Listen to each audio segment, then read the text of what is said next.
যুক্তরাষ্ট্র ও ইউরোপে বিক্রি কমে যাওয়ায় নতুন গ্রাহকের সন্ধানে ভারতে নিজেদের প্রথম শোরুম উদ্বোধন করেছে মার্কিন বৈদ্যুতিক গাড়ি নির্মাতা প্রতিষ্ঠান টেসলা।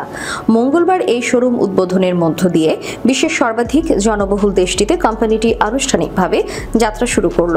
ফরাসি বার্তা সংস্থা এএফপির প্রতিবেদনে বলা হয়েছে, ভারতের বাণিজ্যিক রাজধানী খ্যাত মহারাষ্ট্রের মুম্বাইয়ে টেসলার শোরুম উদ্বোধন করেছেন রাজ্যের মুখ্যমন্ত্রী দেবেন্দ্র ফডনবিস।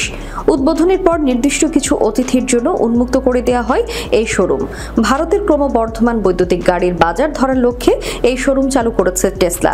বিশ্বের শীর্ষ ধনকুবের ইলন মাস্কের মালিকানাধীন এই কোম্পানি বলেছে, বর্তমানে ভারতের বাজারে টেসলার মডেল ওয়াই গাড়ির আনা হয়েছে। চলতি প্রান্তিকে এই গাড়ির সস্তা মূল্যের সংস্করণের সরবরাহ শুরু করার পরিকল্পনা রয়েছে তাদের। টেসলার জ্যেষ্ঠ আঞ্চলিক পরিচালক ইসাবেল ফান বলেছেন, ভারতে এটাই টেসলার প্রথম শোরুম উদ্বোধন। এটা টেসলার জন্য বিশাল বৈশ্বিক মাইলফলক।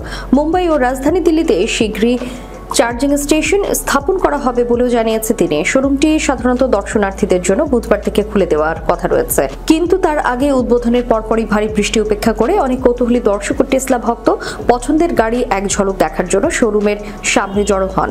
গত কয়েক বছর ধরে ভারতে ব্যবসা শুরুর আগ্রহ দেখালেও দেশটির উচ্চ আমদানি শুল্কের কারণে পিছিয়ে যায় টেসলা।